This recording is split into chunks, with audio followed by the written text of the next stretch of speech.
Boys, what's going on? Welcome back to the channel. I really want to touch on the topic of lust because I feel like this is something that I've honestly probably struggled most of my life. Even though I've given up lust for around, I think 3 years solid right now, this was something I used to struggle with so bad because I always thought lust was a really good way to escape reality. But once I saw it from this kind of lens of like, wow, like if I actually keep on doing this, I'm not going to honestly, change the person I am. I'm not going to be able to essentially be the person I always wanted to be in the future. I'm not going to be able to be in the best shape of my life. I'm not going to be able to honestly grow in personal development, have a better mindset, attract better people around me, the relationships, everything. And I really want to kind of show this as like, not just from a viewpoint like this, but that lust is probably the most detrimental thing you could ever do in your life. And it sounds pretty like cliche, oh, what's wrong with lust? The thing is with lust, when you kind of get that quick fix or that quick urge to do it, and you have that mental reality check 30 seconds later, I know everyone knows what I'm talking about, but once you kind of see it from that point of view, you're like, why did I do this? And the thing I started realizing in this process is like, when you struggle with lust so severely, so badly, your urge or your determination, your productivity literally just plummets. And when it plummets, you don't have any, motivation to do the stuff you don't want to do. Counterintuitively, if I were to take that same motivation and not, release it on a quick fix urge, not even lust, eating shitty food, going out and drinking and smoking pot, just honestly binge watching TV shows, anything that's a quick fix solution, I started seeing this as, wow, like I'm not able to do the stuff I don't want to do and get excited about it. And this was the number one thing I started to realize is, by not, going into or like, having these quick fix solutions as your so-called like solution in that moment, you get more motivation, you get more essential determination to do the things that you hate doing. And this is a really cool part about it, because I think this is what really took not only my physique, my mindset, and my personal development to, I think, a really different level in my growth and, in this journey, was that like I understood that like the more quick fixes I kind of resort my life to in the moment, the more I'm actually holding back my future self to overcoming and becoming that person in the future. And this is a cool thing I used to, really never understand, was that why do so many people struggle with lust? I was that person. Why is it so common? And I think it's because like when you have something that's really, really hard, you need something to get over it. You want to take your mind and your thinking off that. You're like, I can't do this, it's too hard. And you need some like gratification right away. Maybe it's binge, on social media, whatever it is. And once I realized, like, once I get that urge and I do it, then after in that moment, I'm just like, shit, like, why'd I do that? But not even why'd I do that? I don't want to do what I have to do. I'm going to find a different way to literally procrastinate. And I found that, like, when you do that, procrastination gets 10 times worse. When procrastination gets 10 times worse, you don't get the stuff you want done. When you don't get the stuff you want done, you're delaying your time on to the next step. And hence, no momentum's being built towards, essentially that version of you that you need to be working towards. And that was something that it was like the biggest reality check for me. I'm like, literally, like, I'm just delaying my timeline to get to the next step. And if I keep on delaying my timeline to the next step, I'm living a mental masturbation reality because I know I'm not doing what I need to be doing.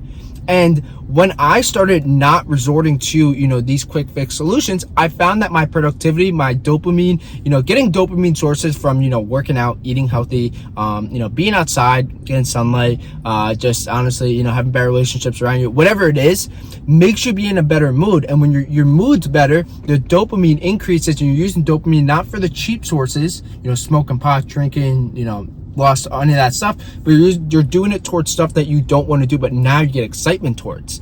So that stuff, maybe you have to do a sales pitch, you have to memorize a script, you get excited about that moment. I'm not saying that's the most exciting part of your day, but you're going to use different sources of, your mental state towards that obstacle, and you're going to be excited about doing it, hence your productivity is going to go over. Same thing for me, like example yesterday.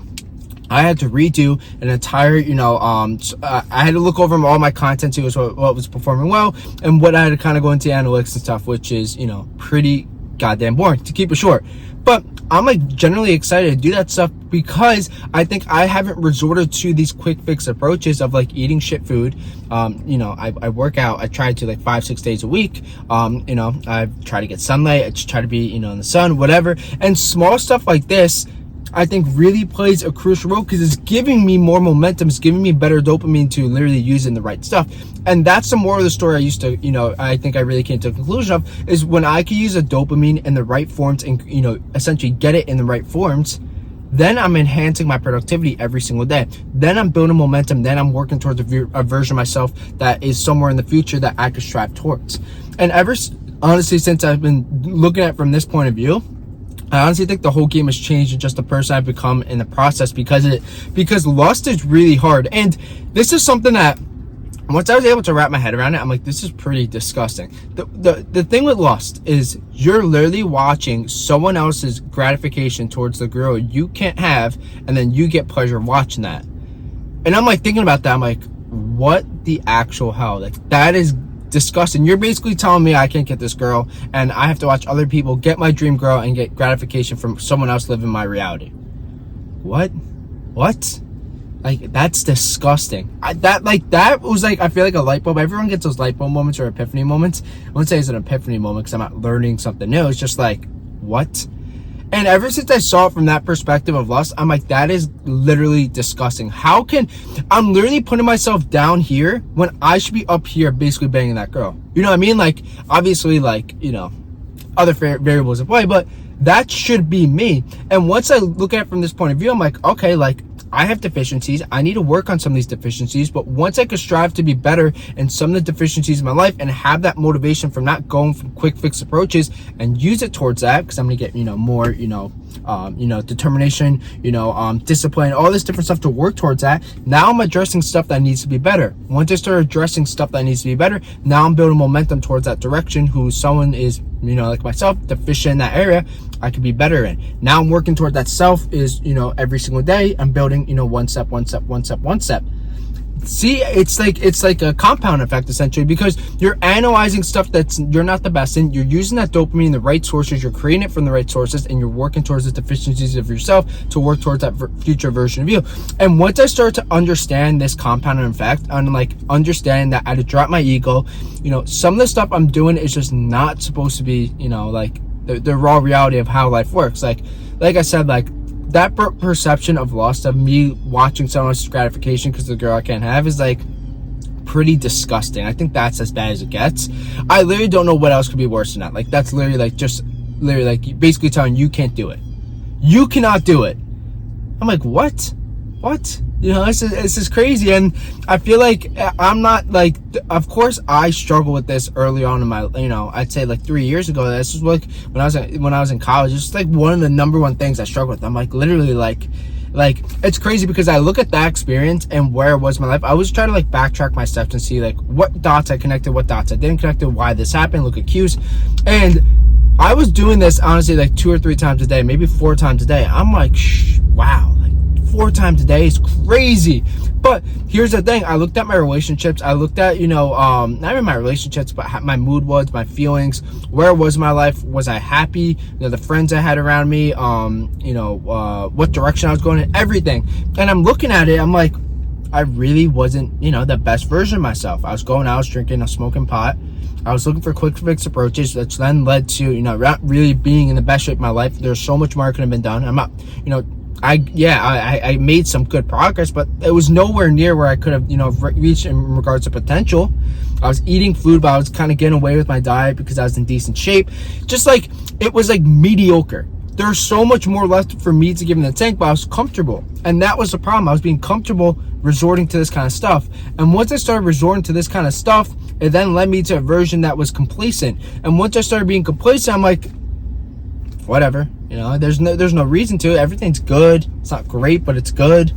And that was the number one thing that kind of funneled over to other parts of my life. And once that started funneling to other parts of my life, I was trapped and I was in a cycle I couldn't break. But once I started removing those and I started seeing it not from this, but from this, I'm like, wow, like the way I do one thing and the cues and the indirect stuff in regards to my habits, my mindset, my thinking, from that thing, then funnels over to other parts of my life, my mindset, my relationships, my feelings, my mood, everything, nutrition, and training. And once I put those bridges together and understood that like my cues and my habits, the short-term gratification should be, of course, long-term gratification, and my goals in that version of me I'm working towards, it was like a triangular, it's like a tripod, and basically like every other little thing that started going wrong started going right, because I wasn't, like putting myself towards this standard that I have to live in external gratification of, again, watching someone have basically my dream scenario, whatever you want to call it, whatever. And that was the biggest mindset shift. And I think this really stimulated a faster personal development journey in regards to growth, mindset, personal development, like literally everything. I think that was like one of the biggest things I had to realize. And not only in my journey, that like what I put in was essentially what I got out. And again, I think that's really changed the game on a lot of stuff moving forward. So I didn't want to make this topic too long. I just want to touch on it because I feel like everyone I talk to struggles with this, but no one addresses it and sees it from the raw reality. Like there's so much more that could be worked on, be better, everything, if you just address the stuff you're not the best at. And like me, I have deficiencies. I'm not perfect by no means, but I think me realizing this and then understanding there's deficiencies in my life, how can I work towards that better version of myself, really started from this. And then honestly, like conquering it. I literally think conquering lust changes the mindset, the perspective, and your personal development journey to then funnel over to literally every single part of your life. Once that's taken care of, I guarantee your life gets 10 times better. So boys, I love you guys. I hope this topic was something that gave you a different point of view that you could really, just honestly, like, I hope take action, just get over it, because it's literally like you're watching someone else's gratification of a situation you can't have in a girl that you wish you could have. It's disgusting. But I just want you guys to walk away with that. Like, please do not resort to lust. Don't get yourself in this cycle, because you just literally are not gonna be able to break it. And the version of you that is up here, you cannot get to, because you're just like, you're looking for these quick fixes when these quick fixes are not the answer. The long-term solutions to your problems and deficiencies you have literally stems from overcoming lust. And then you see it from this to this, and you're like, wow, there's so much more to be better in. And that's the part you gotta love about personal development and the journey itself. So I love you boys. Anything that struggling with, I've been there. Trust me, everyone's human. Not everyone admits it, but I hope I kind of give you like a different perspective that it's okay. Just work towards that version. Just be honest with yourself, because that was something I always had the biggest ego, but once I started addressing my ego and understand it's okay to learn, I think really everything changed in regards to personal development. So guys, get to work. Let's be our best versions. I love you boys. I'm about to hit a killer gym sesh. We're around like 180 right now, so we're gonna keep on working. I want to get to 185, and I don't know, hopefully we'll see what I hit today. Maybe legs or maybe full body, I don't know. I just want to get a session. So again guys, I'll see you guys on the next video on the channel. Peace.